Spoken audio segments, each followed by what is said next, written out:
Oh, you gotta buy the brackets and shit too? What the Yeah, fuck? obviously you have to get that. Okay, so first of all, the origami rear fender, right? That just clips onto your seat post, so that's fine. The front fender, dude. No, you don't need. Oh my god. So the front fender, right, clips on to your front to the bottom tube of your bike frame. The rear fender just clips onto your seat post. They're not full fenders, but they'll do the job and they're a lot cheaper. And they come in camo. And on that note, you were listening to the Micro Machines podcast. This week, we will be covering a brief history of the A-22 infantry tank. But first, shall we get some introductions out of the way? Yeah, I'll go first. So you got me, Callum, from New Zealand, as always, and my drink today is a watermelon vodka soda drink. It's not the best. It smells stronger than it tastes. You know, when you open a drink and it just like fills an entire room? Yeah, it's like that of watermelon, but when you taste it, it's like meh. So, eh. You're going to have to drink a lot of it, right?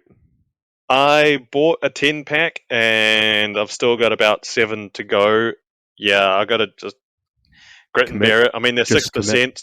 They're 6%, and I'm 3 down already. So this episode's going to be interesting. Oh, drink up, mate.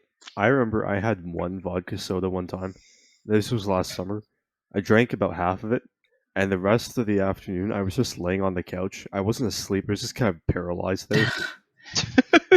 My lawyer has advised me to remain silent on this matter. I went and met Mr. Hobby. He gave me a tour of his factory. Well, you got me, Dennis, here in lovely Ontario. God damn it, Dennis. I am currently, Garrison, for your information, in the middle of thunder snow. Fuck There you, is Dennis, lightning outside my window. There is a blizzard going on. Dennis, fuck you for having a thunderstorm, snowy, fun time, and for not going with the official introductions list order. Too bad. Too bad. Hey, I'm the one with the Garrison exclusives right now. I'm the winner here. God damn it. And I am drinking what is remaining of my cold black coffee. Well, I'm Garrison in Kansas. I was drinking coffee, but I'm thinking about grabbing my bottle of fucking Canadian Club and just downing that You're gonna need after it. the last, 20 minutes. Did I get myself into this situation? Yes. Do I regret it? Kind of.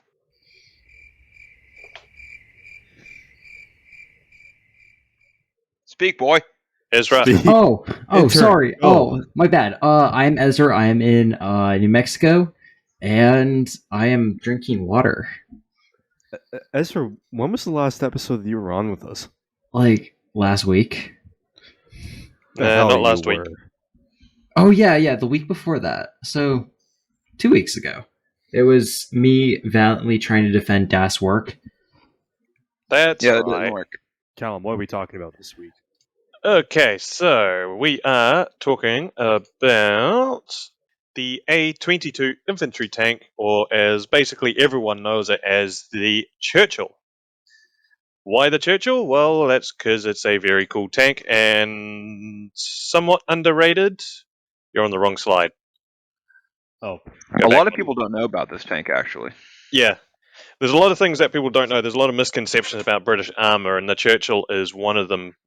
Main fact of it being bad. Well, the Churchill is very contextual on how good it is. I mean, you look at some stats and some dimensions of the Churchill, and you sit there and think, "Holy crap, this thing's amazing!"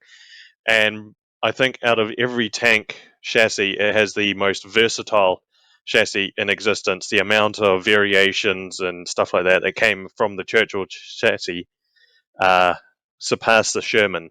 So possibly as a single tank, especially the earlier ones, not so good. The later ones definitely got a lot better. And then as an all-round sort of vehicle and basis for everything, it was. You'll see some of them. It's just incredible what they managed to do with this thing. But as always, you know me, I like a bit of history. You got to know what happened beforehand to get to where we are with it. So, if you go to the first slide, please, Dennis. So this well, I'll admit it, downright ugly son of a bitch, Hey, is the I think that A20. looks good. That looks good. Look at it. You got the Matilda turret. That's beautiful. You've got all this exposed. Oh god, that's a lot of road wheels. Oh, never mind. You're right. It's ugly. It looks hideous. Yeah, so this is the A20 heavy infantry tank. So some short stats for you. You got a max of 80 mils of armor, which for the time is pretty damn good. 80 millimeters in the late 30s. That's a decent amount of armor. It was trialed with a turret and hull 2-pounder as well as a 3-inch howitzer. Didn't go too far. It looks very much like a World War I design, and we're going to get into that very soon. The turret, as you can see, has the Matilda 2 turret with the quick-firing 2-pounder. So, the A20 British infantry tank design was a pre-war general staff specification, meant to be a replacement for both the Matilda 2 and the recent Valentine.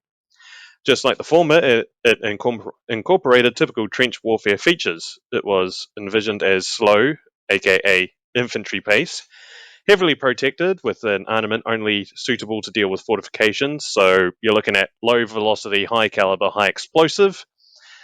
It could crush barbed wire and it could also crush barbed wire in the process. The tracks had to be long enough to allow for large trench crossings, including anti-tank ditches.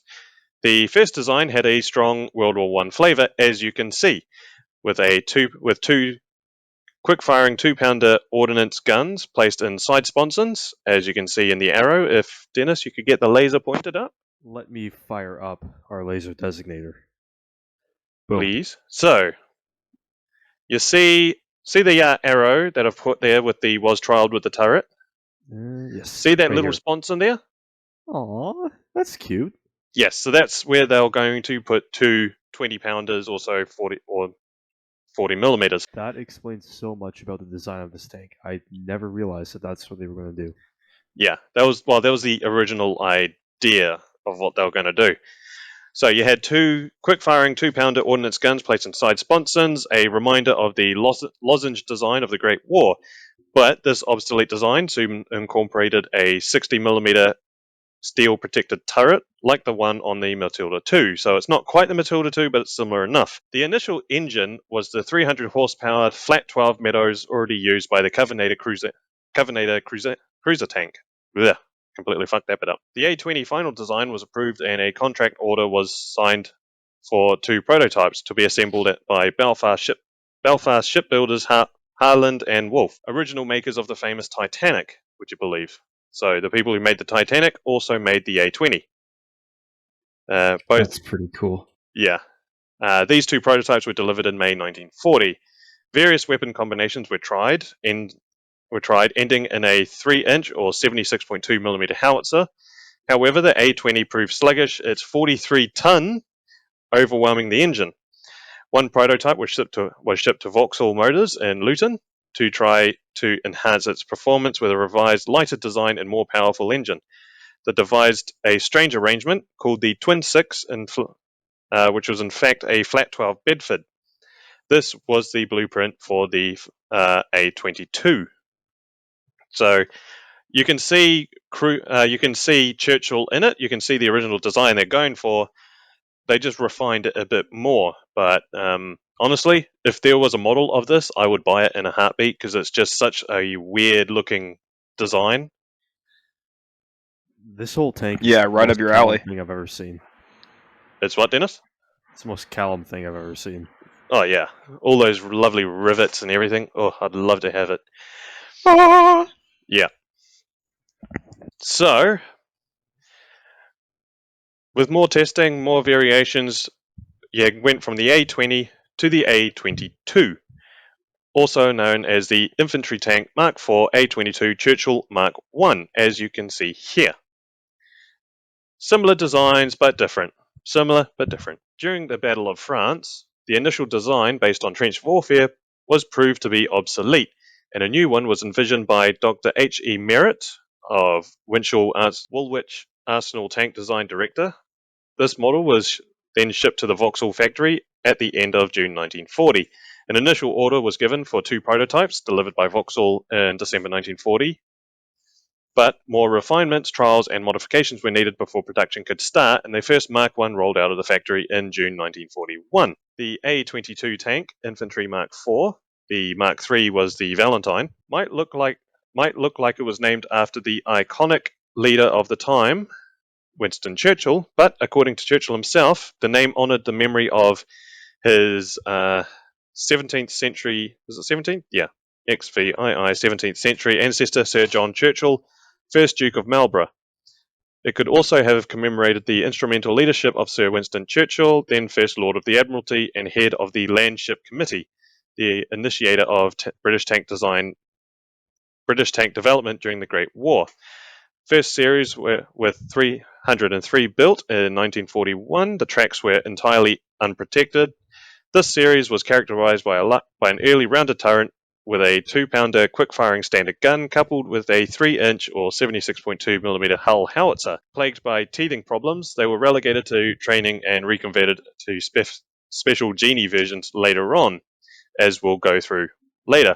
If we want to just go to the next slide, it shows a bit more. So, in the hull, you have a quick-firing 2-pounder or 40mm in a cast turret. You had no return rollers. The Churchills, even right up to the late variants, did not have return rollers. The tracks slid across metal skids. You can imagine how loud that would be. Actually, there was one account that the reason the Churchills had to drive so slowly, they could drive faster than they did.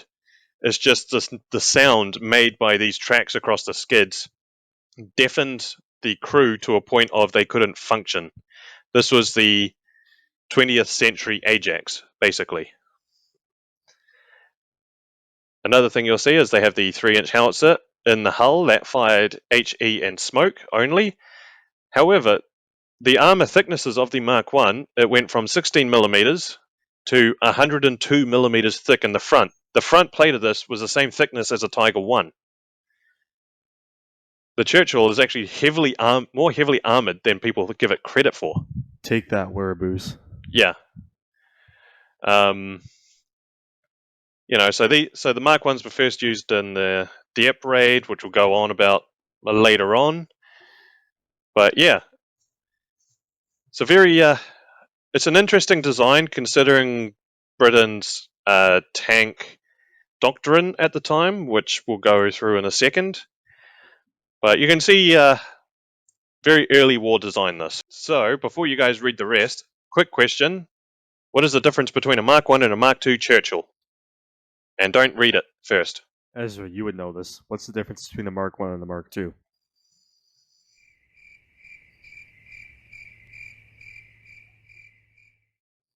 Oh fuck, my bad. I was muted. Is the difference the howitzer? Yeah. Callum, he read the slide. He was reading the slide. I was not reading the slide. I was actually on Snapchat. Ugh. Hey! Yeah. Get off so- my phone in class. I'm texting someone, okay? Jeez. Okay, so the difference between a Mark I and a Mark II Churchill basically is you replace the howitzer in the hull with a Baser machine gun. Basically, so a Mark II differs from Mark I in the fact that the hull-mounted 3-inch howitzer is replaced with a Baser machine gun, owing to the fact that the 3-inch howitzer was in short supply as well as the howitzer being ineffective, especially by British tank doctrine, which focused on being hull down, which rendered the howitzer useless as it would be facing a dirt bund.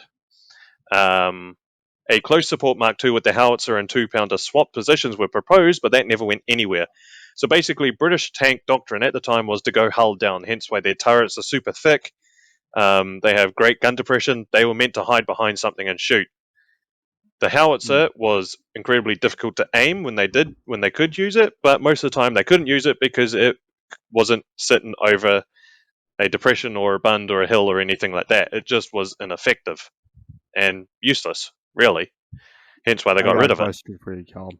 Yeah, This pertains to the Mark II. So the Mark II basically, it goes from basically being this tank that has an anti-tank capability and some degree of infantry capability, infantry support capability, and then it goes to just having the 2-pounder. For the Mark II, were there any plans to somehow upgun the turret so that it would be able to at least support infantry better? Well, to answer that, go to the next slide. I didn't even plan that segue. Good job, Dennis. Well, to answer your question, you are now talking about the Mark III. The Mark III was the first major set of modifications. For the first time, the turret was welded and housed a 6-pounder gun, also known as the 57mm, with a coaxial Beezer machine gun, another replacing the former hull howitzer. Many changes to the engine, transmission, and protection were made, including the catwalk above the upper tracks. 675 were delivered in 1942. So this is the upgraded Mark 1. You have the Mark 3. You have this nice welded turret. You have a higher power, higher velocity 6-pounder. We all know the British 6-pounder for its time was a great gun. It was really good. You had a bigger turret, roomier, more protection. It was I think the armor on the. I think the main change was the armor on the turret was increased because of the weldness. A fun fact about British welding: you know how the Soviet welding was shit, right? Yes. They welded at a too high a temperature and their welds became brittle. The British, when it came to welding, were very, very good at it, to the point where tests were done on the welds on the turrets. I think it was on the Mark III, but also later turrets. When they were tested in the firing ranges, it was shown that the welds were stronger than the actual armor plates that they were welded to. The actual welds, the seam lines, were stronger than the armor plates. Yeah, just an interesting fact that I thought was very cool. Ezra, you should take note.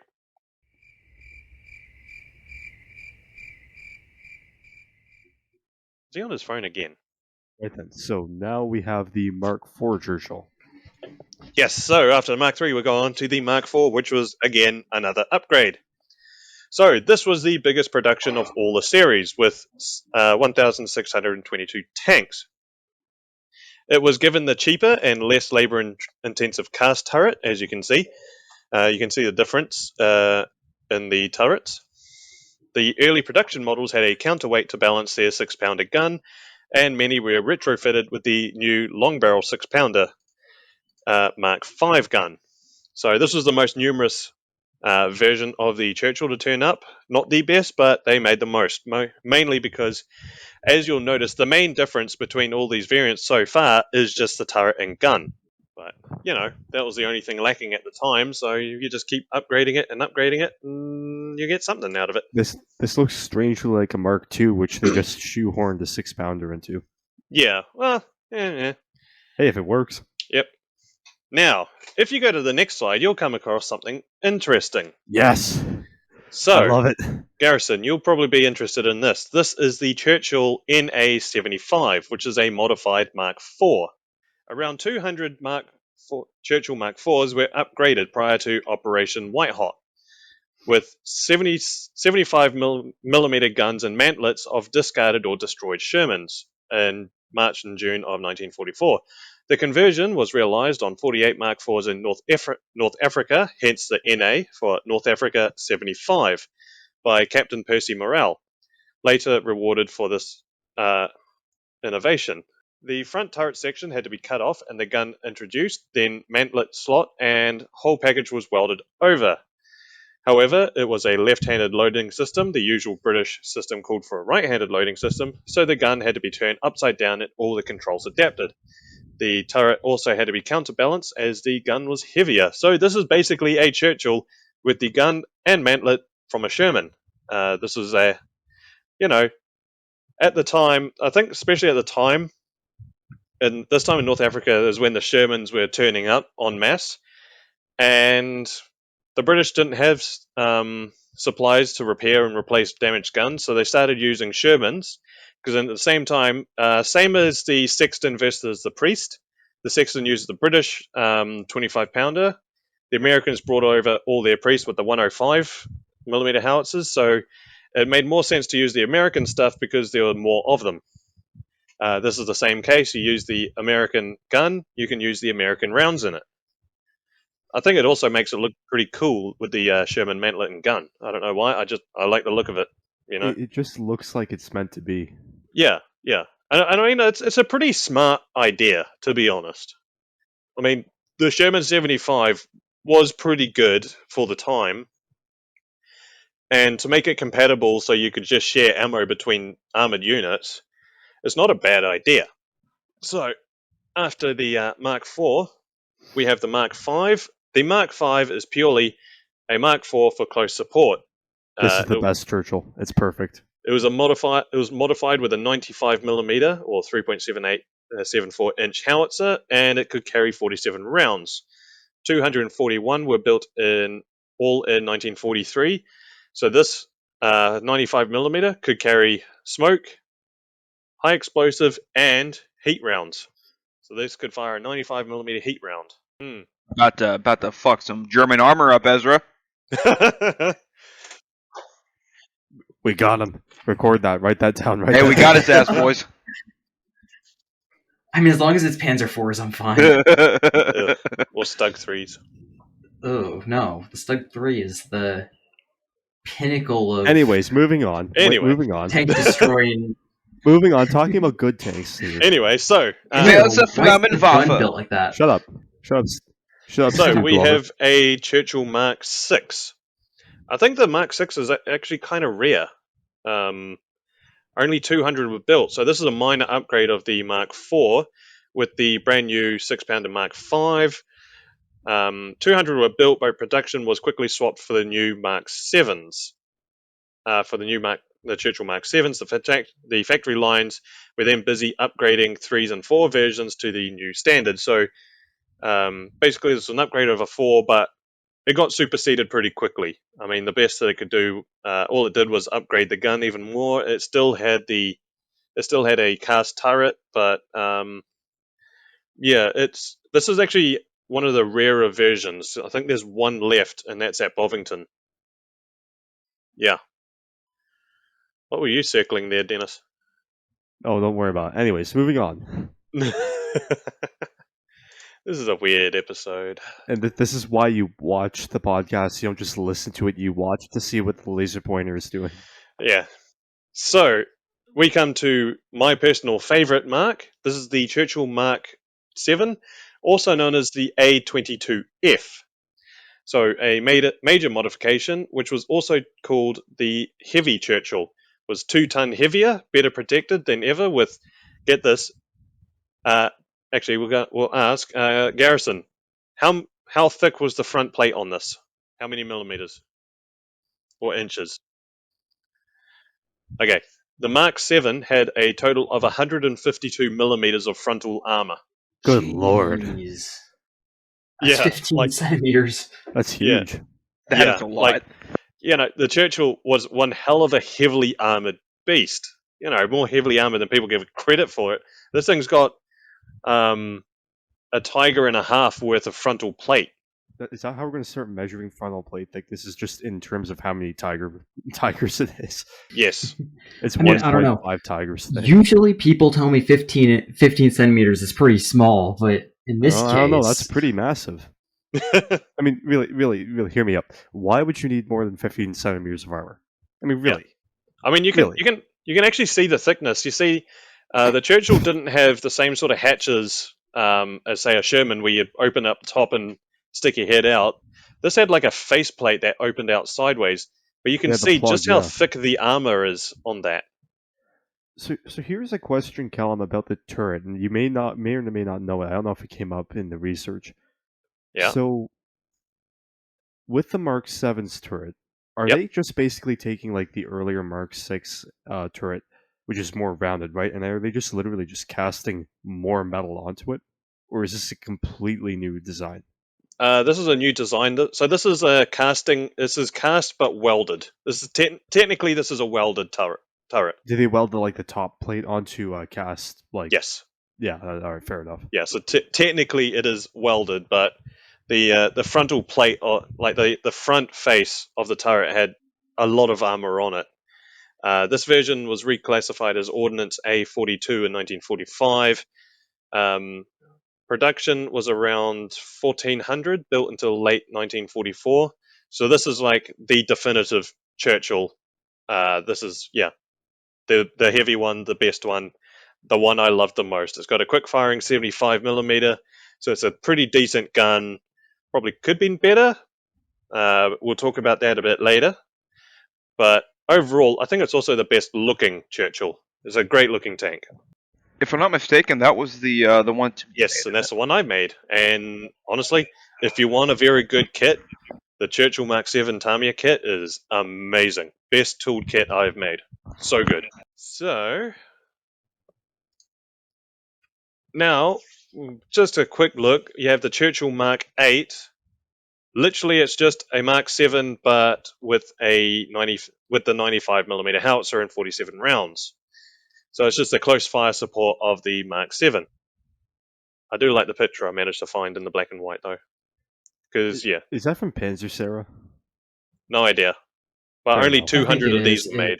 looks Yeah. like his kind of, yeah, Yeah. I love Panzer. What a cool guy. he is. But yeah, Mark 8 is just a Mark 7 close support. That's all it is. Now, Ugh. there was a section there. You have the Churchill Mark 9, 10, and 11. These are upgrades. So the following marks were not production vehicles, but completely overhauled and upgraded earlier models. So production figures are irrelevant. Many were also modified as more radical variants and sub-variants, including 2 successful sets of modifications. So you have the Churchill Mark 9, which is a Mark 3 or 4 refitted with the new Mark 7 turret, transmission and suspension. Some only received the later improvements and kept their old turret. These were known as Mark 9 LT for light turret, no upgrades to armor. The Churchill Mark 10 is a Mark 4 upgraded to the Mark 7 standard, and the Churchill Mark 11 is just a Mark 5 upgraded to the Mark 7 standard, also receiving extra armor. So they're just, when you get the old ones and modify them the hell up to, 1944, 1945 standards, that's all they are. So this is basically the British version of like the Russian T-72 and 60-2 and all that And shit. also, Because they upgraded so and much. also like the, Shermans, you had the M4, A1, A2, A3, A4, and then you had the A2, E3, and shit like that. It's basically same concept, Now, Right. as I was saying before, the Churchill was a very good basis for a lot of other vehicles, specialized funnies and stuff like that. Their chassis proved pretty good. So, the first we're going to start with, the earliest one, the Churchill Oak, or Oakie, or however the fuck you say that. Don't care. But, so, in mid-1942, prior to the upcoming raid on Dieppe, Major J.M. Oak devised a flame-throwing modification applied to 3 prototype vehicles named Boar, Beetle, and Bull. A pipe apparatus with the tank fitted at the rear was linked to the front hull Ronson flame projector, leaving the right-hand machine gun unobstructed. The three vehicles were part of the first wave of Dieppe. So this is just a Mark 1 with a flame projectile mounted in the hull that was made specifically for the Dieppe raid. If you wanted to make one, all you needed to do was get a Mark 1 Churchill, and then you can literally just scratch build that little flame projector, and you've got yourself a Churchill Oakie. Or Oak, or whatever you call it. Don't care. Don't come at me about it. It's a Churchill okay. But yeah, so this is the first flame-throwing Churchill, but it's certainly not the last. The Flammenwaffe. Yeah. If we go to the next one, we have the Churchill. Oh my love God, this what? The so real much. fury. The Every. I love the Every. Oh. How the fuck is it? Garrison, don't ask questions. It's so girthy. That is like against physics. What is that on the back? You mean the front? On the back. It's on the front. Oh God, why is it on the because- front? You know what? No, I've got this one. You know what a fascine is? Hmm. What is a fascine, Garrison? You should know this. You're in the Marine. I don't. Bro, No. Oh God. Okay, so quick history lesson. So the idea of a fascine. Is that what they'd roll over, put in trenches, and Correct. cross over it? But they made the Churchill long to cross trenches anyways. Yeah. But other tanks aren't. Yeah. Oh, for fuck's sake! Fuck those tanks. Hey, Should have been Garrison, longer. you know the best bit? The driver can't see shit when it's got the fascine up. So do you know how he drives? The driver, no one can see The shit. commander Commander- gets out, sits on the facine. Yeah, Like he a has to sit on pirate. top of it. And those Oh, fascines are God. something like 9 foot high. Yeah. It's like two of those on top of each other. That's Yeah. ridiculous. So, the Churchill Avery, the most common modification of all Genie versions, designed after the painful raid of Dieppe. This was the typical armoured vehicle of the Royal Engineers, equipped with the Petard 290mm spigot mortar, which fired an 18kg or 40-pound warhead and had a practical range of 137 metres or 150 yards. I have seen this fire. It fires really slow, but you just see this big barrel go flying in the air, and then there's just giant explosion. This thing was amazing. God. It's amazing to watch fire. Homeboy's just throwing a garbage can at them. I want to. Yeah. I'm about to say I want to see that thing fucking in I'll action. send you a link for it. So its purpose was to clear concrete bunkers and all kind of enemy fortification and obstacles. Reloading was performed by the co-driver, staying in his hatch and the turret facing him. It was a basis of which could serve many purposes, like the mine flail version, explosive carrier, fascine carrier, and bridge layer. So just a quick note on the fascine. So a World War I solution still favoured was to carry a very large bundle of wooden poles or brushwood at the front of the vehicle, released into trenches and ditches in order to make a step, allowing other tanks to cross it. However, Dennis, you might find this interesting. When released in a fast-flowing riverbed, metallic hollow tubes were wrapped inside the fascine to allow water to flow through and avoid having the whole device flushed away by the stream.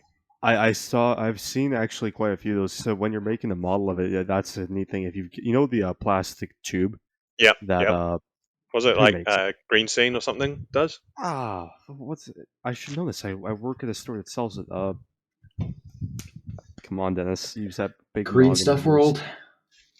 No, not Green Stuff World. It's Evergreen. Evergreen. Ah. Yes. Evergreen plastic rod. Just take a Dremel, literally cut that stuff. You have a fascine. Yeah. Pro tip. Or you could just get a bunch of like small twigs from the yard, like a bunch of them, kind of like Night Shift did for his IS-2 bridge. That got collapsed, and do that. Yeah, do a mix of them. I just want to think of the weathering up, like the possibility of weathering those plastic tubes. That'd be pretty cool. That's true. Hang on a minute. I think I've just found the. Where is it? There it is. I'll just post in podcast planning. Garrison, if you have a look and go to around 25 seconds in, you'll see the how Okay, the let's petard see. spigot mortar is fired. What it looks like. Said 25 seconds. Oh god. Oh my god. Fuck yeah. So it's just a giant demolition charge, that fires into something. That is fucking sweet. So The evil cackle. oh dear, it's just Garrison losing his mind. Dennis, you That's fucking all. dick. Fucking Dennis. So this weird thing we have on the slide is the Churchill bobbin carrier. Basically, learning from the Dieppe raid and other raids, what's one thing that could stop tanks getting up a beach? The beach. Yeah. Tank stops. Sand Wrong. and wet mud. The bobbin carrier was a temporary solution, basically. So this version was used during landings on sandy beaches and soft grounds, like extreme mud. A 10-foot large canvas bobbin was carried in front of the leading Churchill, and it was released to create a rolling path for the following vehicles. The way that this worked was basically they dropped the end of the bobbin, and the tracks of the Churchill caught it, and that's how it rolled out. It literally just ran across the bobbin as it spooled under it. This created a temporary road. It wasn't the best, like it was. When I say temporary, it was temporary. If they ran too many vehicles, you ended up still getting the wheel ruts, and they ended up basically beaching themselves. But as a temporary solution to get things just up and off and out fast, this was a very, very useful device. Actually, you can see sort of the same principle in a lot of beaches in North America. What you see now for wheelchair users, they have these blue mats, and they do the exact same thing. They roll them out on the beach, and if you walk on those versus the sand, you can see the exact same principle that these bobbins worked on. Yeah. I mean, it's a pretty ingenious design, to be honest. It's pretty good. It's simple, but it works. Yeah. That's all you need. Up next, we have the Churchill small box girder. This was an assault bridge carrier. The bridge itself was relatively small at 30 foot or 9 meters, but could be deployed quickly to allow troops and light vehicles to span large gaps or climb impassable objects. It looks unbalanced as hell, but it was literally, you couldn't ask for a faster temporary bridge layer. Literally just line it up, drop it, you're good to go, you know? Also, make a very Right good on. model, this one. Next up, this is the Churchill boy. Bull's Horn plough. So this was a minesweeper Churchill equipped with a large mine plough, tailored to excavate and expose landmines. A mine flail version, the Toad, was also built after the war in 1950. This is a pretty rare type. Not many were actually used. It's a cool licking system, so... And I do think you can buy a resin conversion kit of the Bull's Horn. So if you wanted to make that, there is a resin conversion. This one, my God. the Churchill Double Onion. I was telling What the I was telling Dennis about this earlier. The Double Onion. Oh, okay. This is the strangest sentence I've ever had to utter on this podcast so far. The Double Onion was the successor of the Single Carrot explosive device. The fucking British and naming shit, I swear to God. This is the equivalent of like in those SWAT team movies, the guy who just goes up to the door and puts a C4 charge on it. Yeah. So it consisted of two large explosive charges placed on a metal frame that was laid on a concrete wall and exploded from a safe distance. Another variant was the Churchill Goat. But this is just a Churchill breaching charge, basically. The goat. Double Oh, Onion God. was a successor of the Single Carrot explosive device. What the fuck?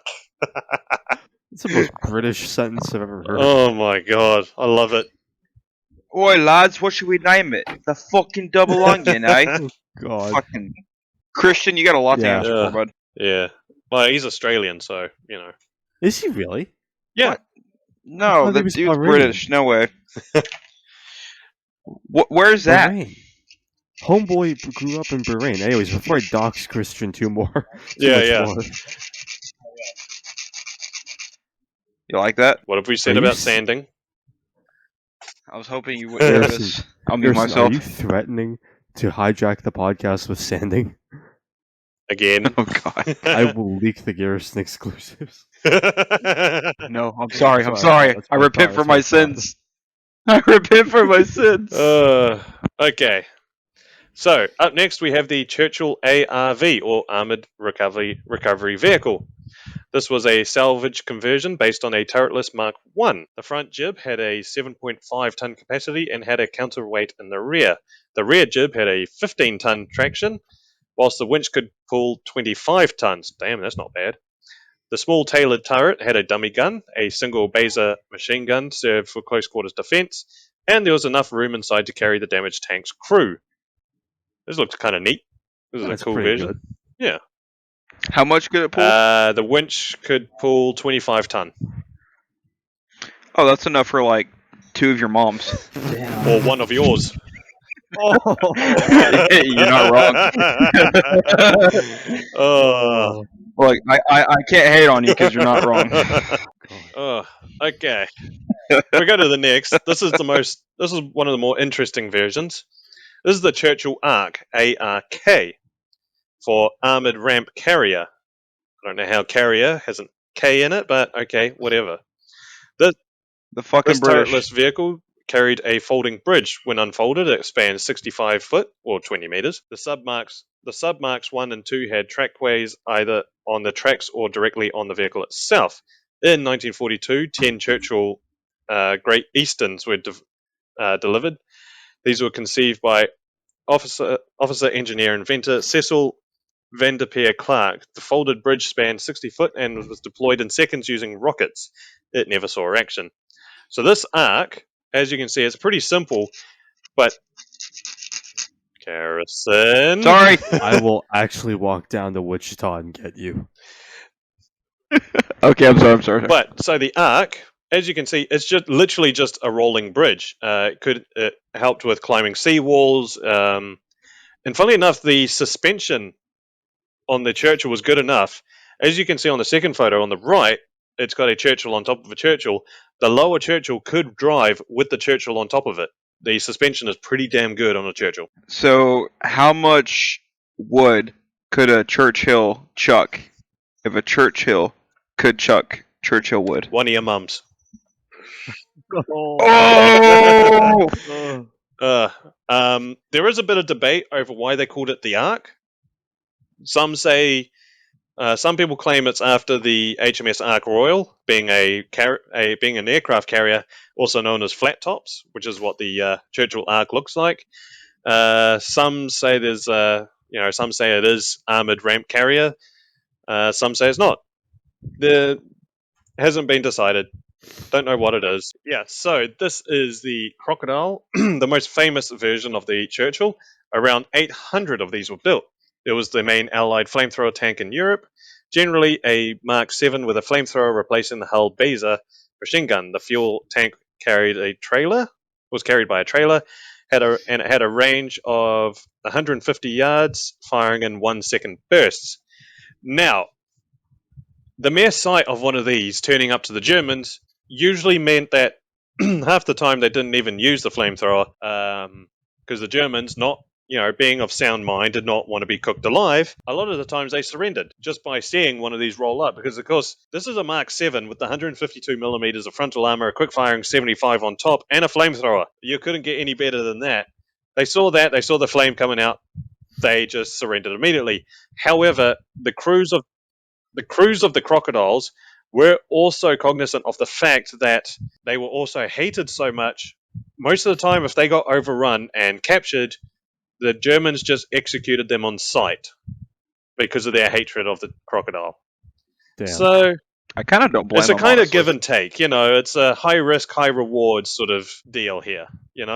If we go to the next one, this is the Churchill Kangaroo. Not a lot to be found about the Kangaroo. They were used, not a lot of photos though. This is the only one I could find. So it's a turretless variant used as an armoured personnel carrier. These were the roomier and best protected versions of the Kangaroo. So, of course, you had Kangaroos coming from Sextant, Priests, Shermans, M3 Lees. I mean, out of all the Kangaroos you want to be in, this one's got the most armoured protection, so you'd want to be in that one. Plus, the climbing capability was amazing. But enough about that. Shall we go on to the sexiest of them all? Oh, yes. The Churchill 3-inch gun carrier. So, this was probably the only attempt to build a tank hunter based on the Churchill. It was modified to house an anti-aircraft 3.5-inch or 88mm Mark 1 gun in a ball mount inside a thickly armoured superstructure. 50 were built in 1942, but their fate remains uncertain. Large-scale conversions were dropped due to the adoption of the 17-pounder.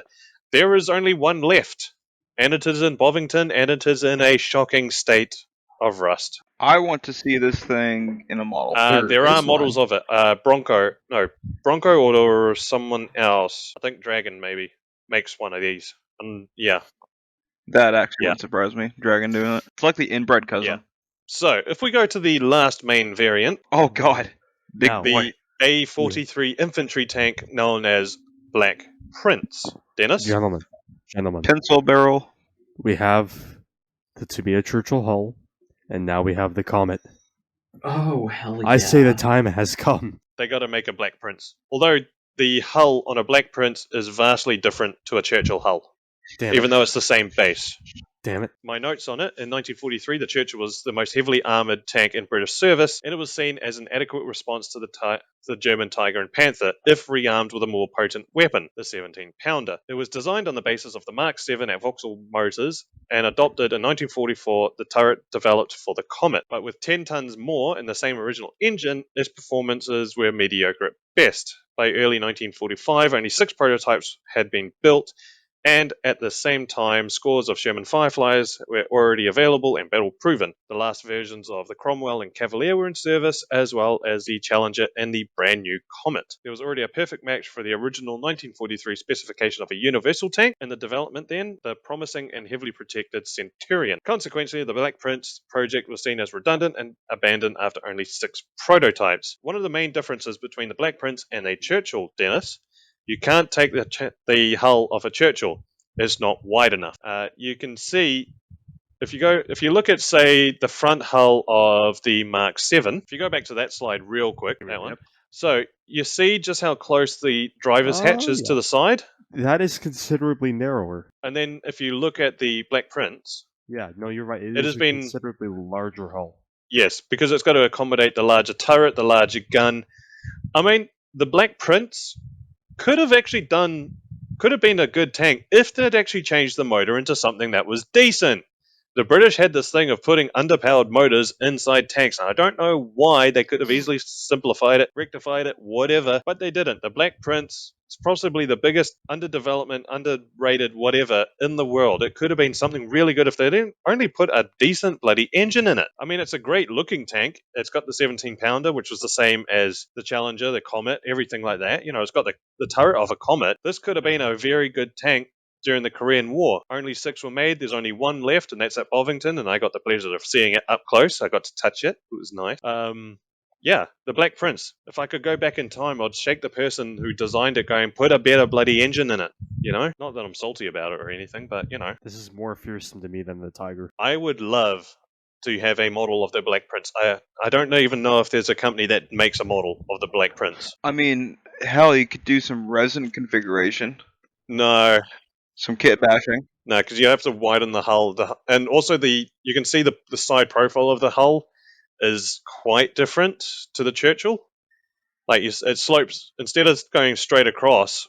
You can see the front; it starts to slope down. There's a lot of differences in the suspension. It looks Churchill-esque, but it's not Churchill. It's the same as say the P-51 Mustang and the F-82 twin Mustang. Look similar. No shared components. Yeah, it kind of looks like, honestly, it looks like a Churchill and a Comet had a baby. I mean, it looks like Churchill, but wider and sleeker. Yeah. I thought I'd talk a little bit about the history, because the history of the Churchill is quite interesting, actually. I'm Because it coping so hard. almost didn't happen.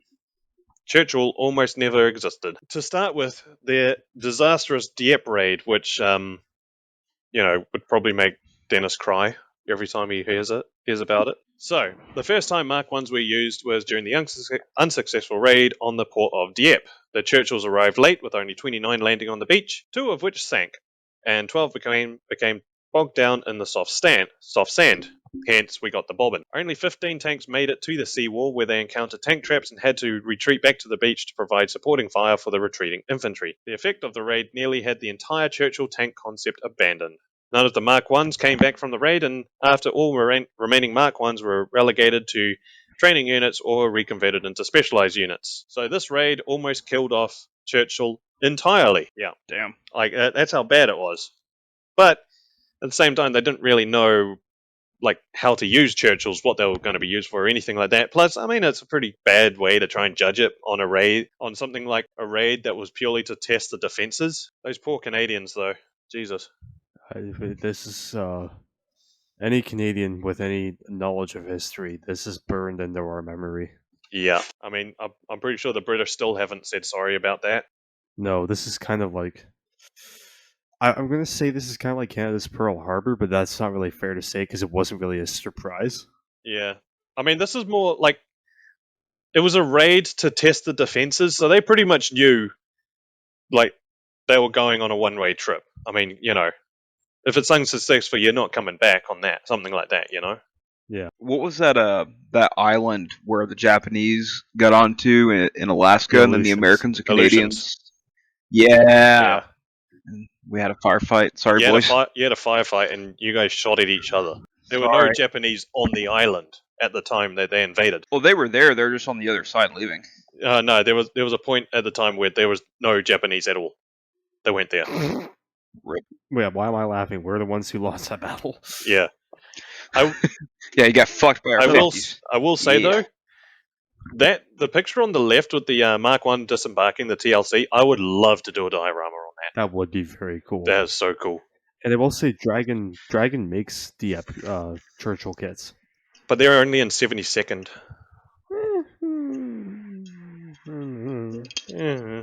Well, I mean, no. Airfix does all their stuff in 76, doesn't they? Ugh.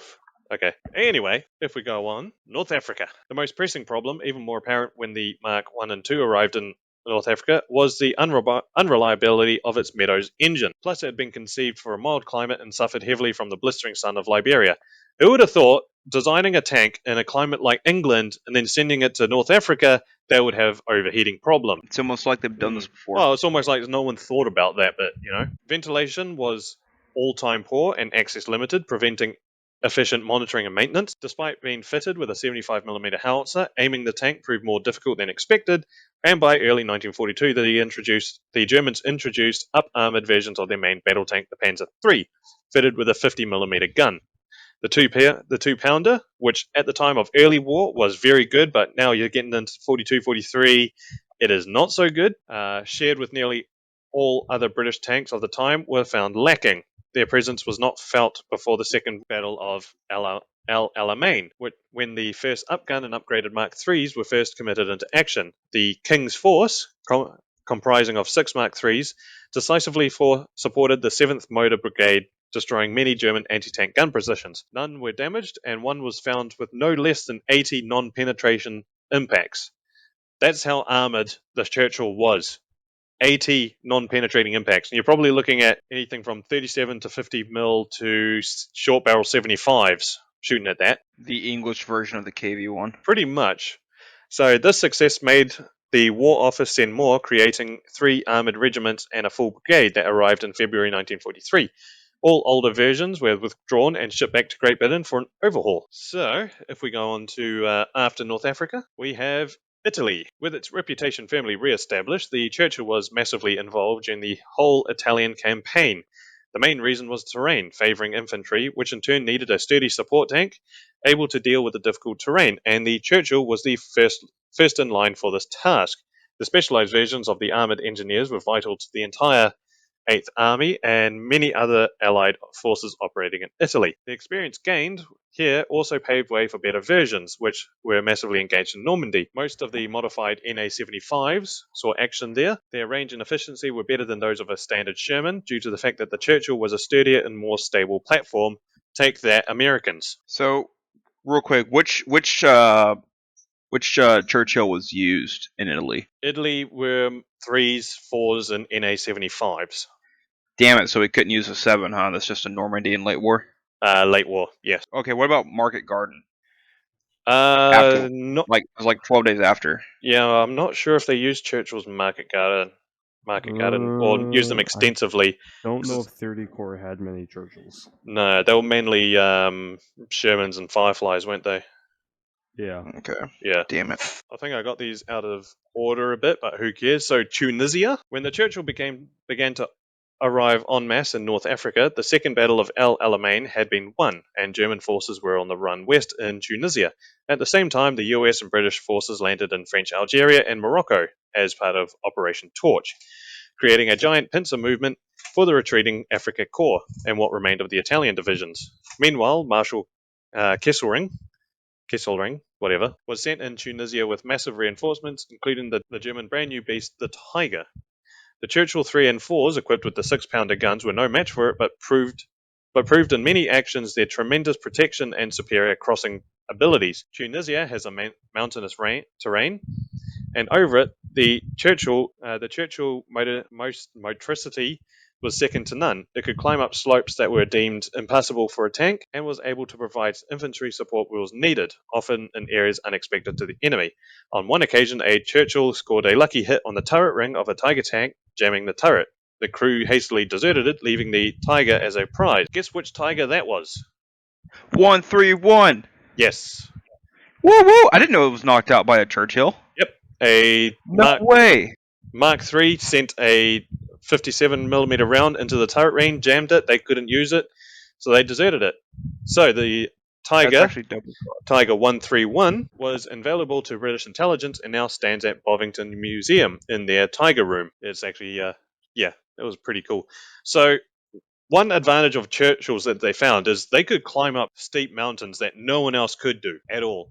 And I believe there was one battle, the Americans were using the road to get up to a slope that was heavily defended by Germans. They had all their anti-tank guns pointed that way. They weren't getting anywhere. The Churchill regiment decided to climb the hill, which they can do, as long as you keep it straight and keep going forward.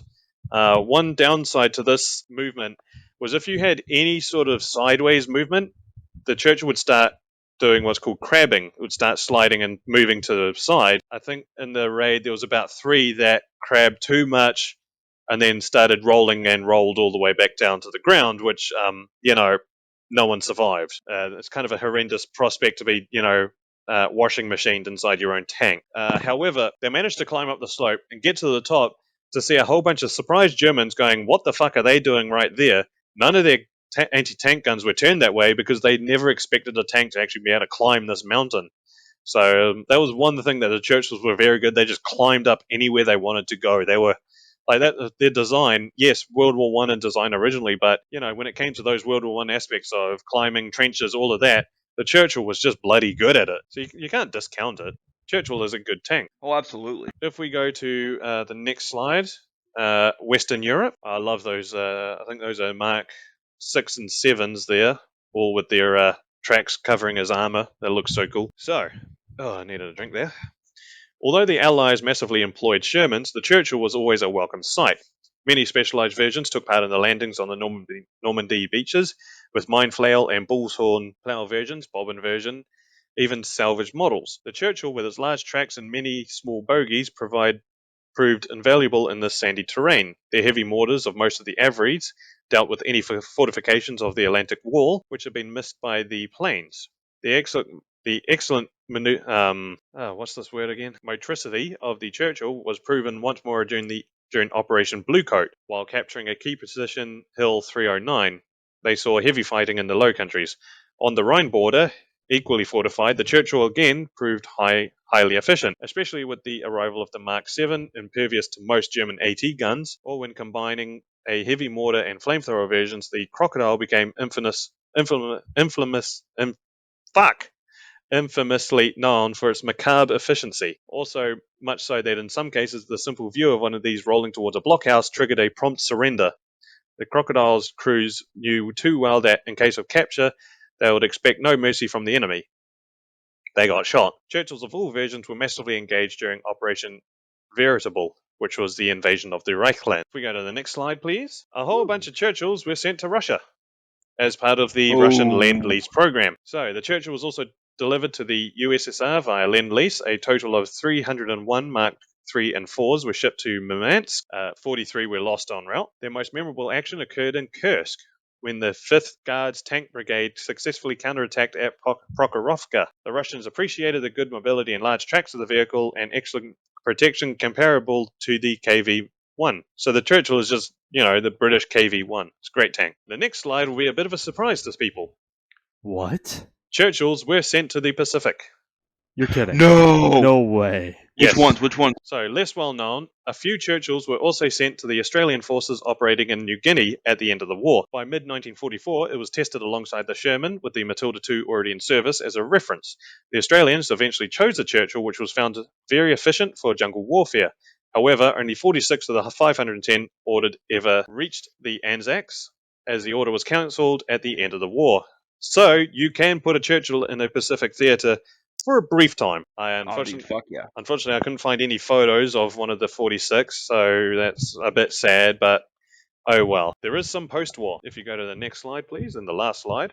Oh, well, not the last slide yet. So, post-war. As you can see, this is images of Korea. The last engagement of the Churchill came in Korea. By 1950, a Crocodile squadron took part in the Third Battle of Seoul. Later on, 4 Churchills decisively supported the defence led by the 1st Battalion, Royal Northumberland Fusiliers, helping to maintain the Allied position there. The regular Churchill was retired from service in 1952, while special versions, like their bridge layer, were still on active duty in 1970. Many survived or are on display in various museums and collections, some in running condition. Well, right on. Now, so that is the active career of the Churchill. Now, we do have some models. We have the excellent 35th scale Churchill Mark 7 from Tamiya. They also do the Churchill Mark 7 Crocodile in 48th. Dennis, we know you love your 48th now. So I may have to do this. I think you have to. AFV Club do the 3-inch gun carriage. I think I actually saw that on TradeMe, going for a stupid price. Dragon, of course, have their 72nd series. They have the NA75, the Avery. Airfix have their weird 76 scale Mark 7.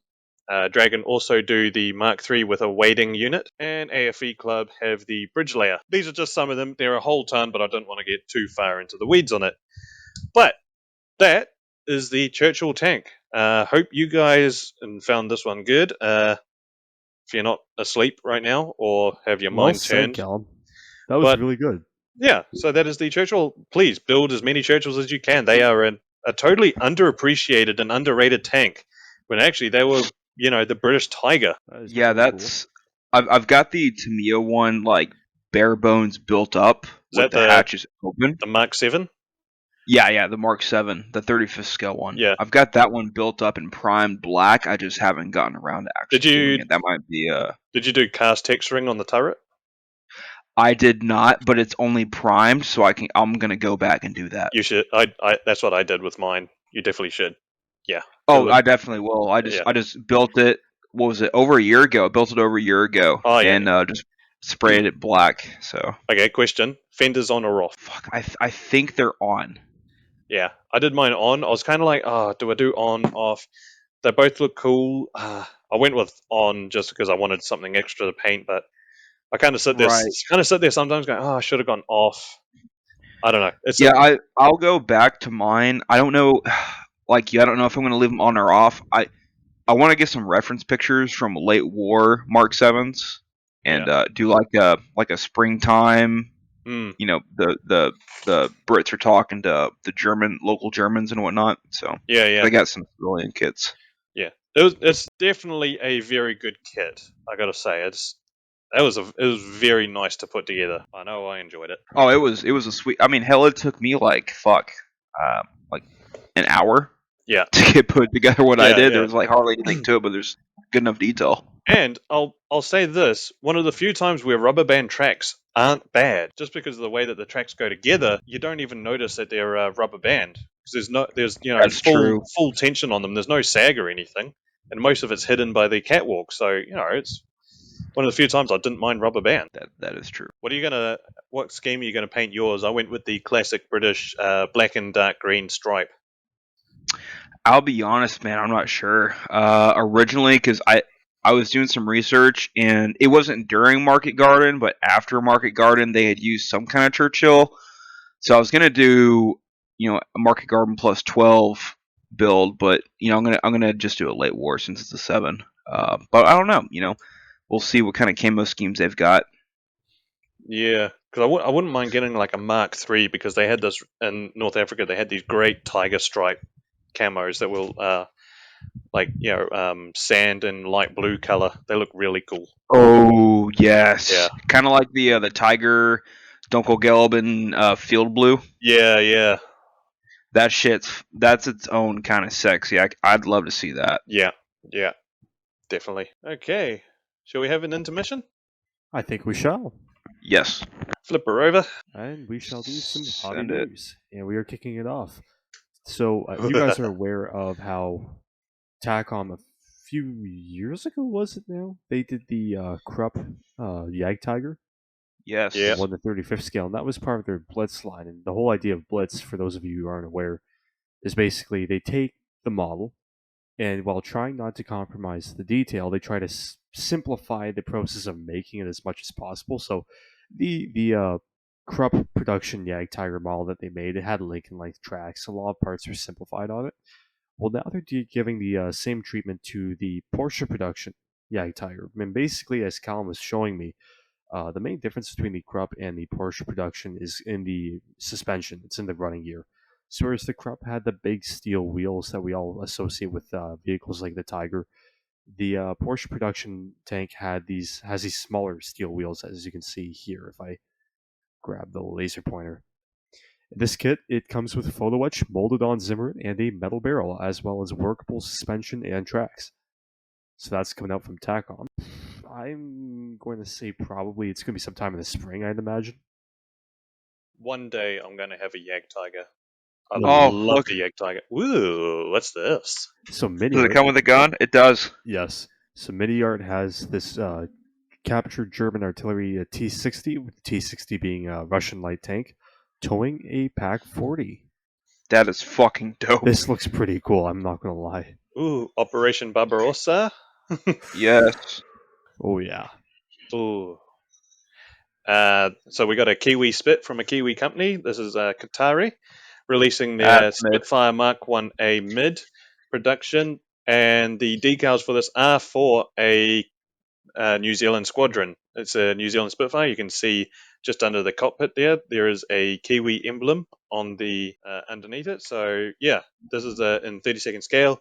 Qatari, as we know, all former Wingnut Wings guys, so you know that it's gonna be one hell of a good kit. It's gonna be expensive, but it's gonna be one hell of a kit to put together. And if I could get my grubby little hands on one, I will do so with such haste, and I will definitely do it in the scheme shown by on the box art. You got the classic early war black and white underneath.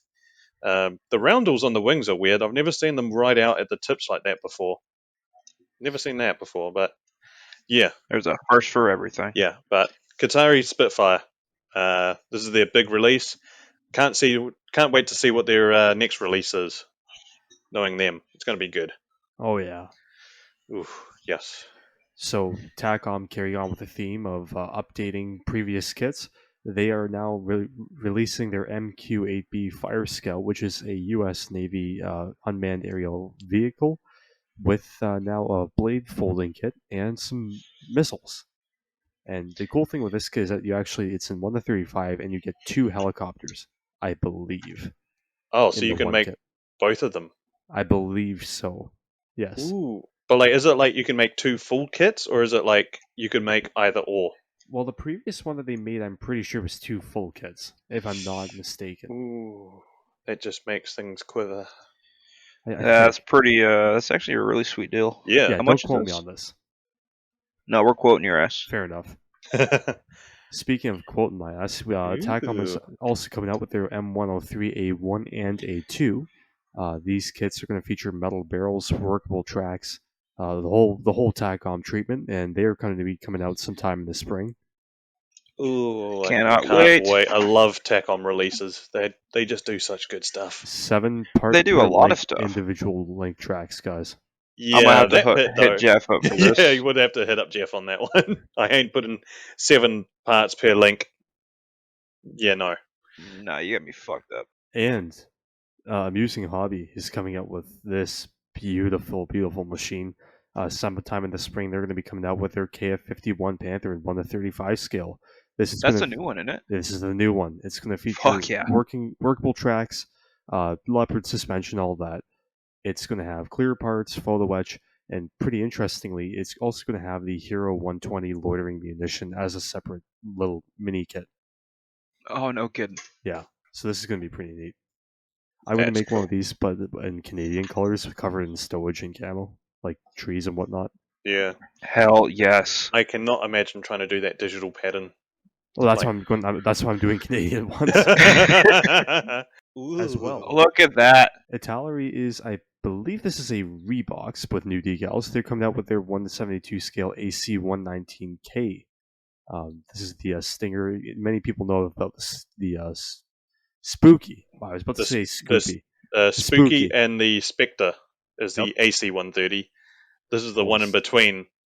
So this one is this one's only armed with 2 7.62 miniguns and 2 20mm Gatling cannons, but that's still a lot of firepower. Yeah. And it's such a weird looking aircraft. You know, this is my sort of thing. It's macabre and unique. I want one so bad. I don't care if it's Italeri. And then lastly, Italeri releasing a CR-32 Frecker. This is a biplane that, I love this biplane. It looks so cool. It's one of the best looking biplanes in the world, in my opinion. And at the time it came out, it was one of the best biplane fighters during the Spanish Civil War. Quickly it was outpaced, but, you know, these are still operated until 1943, would you believe? Holy shit. Yeah. The machine guns in the nose are actually 12.7 millimeter, not 7.62s, would you believe? So it's got twin 50s in the nose, yeah. Holy shit. But yeah, so so I think this is also another Rebox with decals, I don't know, but a CR-32 I would love to have in my stash. You have no idea how much I want one. I love them. Absolutely. So a pretty quick hobby news. Garrison, would you like to announce our sponsor? Yes. So officially, we're announcing Scale Colors as our sponsor once again. This is a impromptu ad. We're in the process of making an official one that will be displayed on all of our videos and episodes. But Jeff from Scale Color sponsoring the Micro Machines podcast with gifts for giveaway, or not giveaways, but group build winners and some other stuff here near in the future that we'll be able to let you guys know about. So check out Scale Colors and Jeff's awesome work. Yes, scalecolors.com. And there you can also find his Scale Colors 3D collection as well. Yeah, he does some Yes. very good 3D scale tracks and all of that. So, yeah, definitely check him out. All right, so this is what I've been working on tonight during the podcast episode. I've been working on the medical Jeep for my M26 Pershing Fireball diorama. This is a medical conversion Jeep making out of polystyrene. It's what I use for the frames as well as some metal wiring. There will be a flag, a medical flag connected from the metal wire cutter on the front of the Jeep to that little metal pin just above the windshield. There'll be a little flag and a rope suspended there to keep it nice and taut. But yeah, suggestions from the podcast members and Discord members to lower the frame. So that's what I did, and I think it looks a lot better and a lot more believable now. Yeah, it's looking good. It's looking really good. All right. One of, I think, 3 or 4 picture or slides of my M26 Pershing Fireball. This is the completed model itself. This is the Tamiya 1/35 scale M26 Pershing. I said displayed as Fireball the morning after it was knocked out, so it'll have the crew members pulling out other crew members who were killed in action, which was the gunner and the loader. So I've got the 2 resin figures there who are not painted yet, kind of showing you guys what it'll look like. Pretty good recreation of Fireball you've done there. It's looking really good. Yeah, very nice. Thank you, gentlemen. Here's some more pictures showing different angles, different details, like the blood splatter that Don helped me get the color mostly right. Should have been a little darker, but that's okay. But just some of the details that are in the photos, all that fun stuff. Next slide is fine. This is the main building. I'm calling this Building 1 for my diorama. This was before it was primed in German gray, showing all the scratch-built parts like the polystyrene power cables with the wooden, somebody called those dildos, which was kind of funny. The foam bricks, the wooden works, and all the fun stuff there. Very nice. Very cool. Thank you, thank you. Next is on that top row, you can see pictures showing the top pictures are references. The bottom pictures are what I recreated on Fireball, using those reference pictures, trying to showcase that battle damage to the turret coax machine gun port that got hit, the muzzle brake that got hit, as well as the glance of that 88mm round off the turret. And then a side-by-side photo of the Fireball's left-hand side. And then below that, bottom left, got a Star Wars mod for Arma. It's been really fun. Thank you, Dennis, for helping me fix Arma. It's been a blast. In the middle bottom, those are the 2 tank crewmen I got tonight from the mail. Those are going on the T-55. I'm doing with Scale Colors, tracks, and paint. That'll be part of sponsorship there. And then I just purchased the Rock Hopper 29 thanks to Dennis with all of his expertise on bikes. No problem. Hey, best of luck with that. Thank you. Hey, look, Dennis built something. Dennis. So we have these beautifully laid out slides from Garrison, and you get the schizophrenia slide.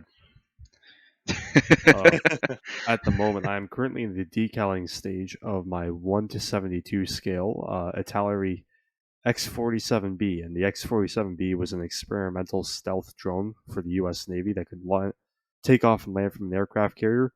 I have completely thrown the rulebook out with this build, and I've made it into a Japanese Marine Self-Defense Force search and rescue drone, which is why it's painted orange. So yeah, I'm just kind of going through the motions of this one and gonna have it covered in stencils and decals. Fucking hell yeah. Looking beautiful, dude. I love that yellow and that sky gray contrast. Appreciate it. Yeah, it's looking pretty good. Ooh.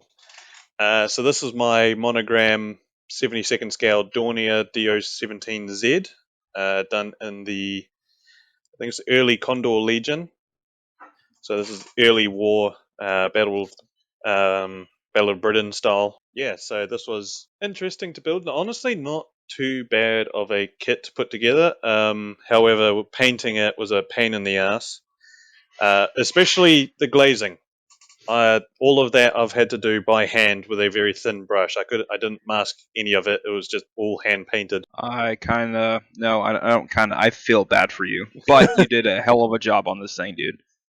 I didn't Like even. that looks beautiful. It's not even weathered this. I didn't even pin wash it or anything. You honestly don't need to. The scribing you did, it's deep enough that the panel lines just kind of pop. Yeah. So it's actually, it's not a bad kit to put together if you don't want to put too much thought into it. I even strung the aerial lines, but for 72nd scale, they're so thin that you have to, like, if someone wants to touch one of the models that's got this line on it, I have to tell them, it's like, you got to pick it up with these two wings or something like that. Just avoid this area that's got this ultra thin, fragile wire on it that you can barely see.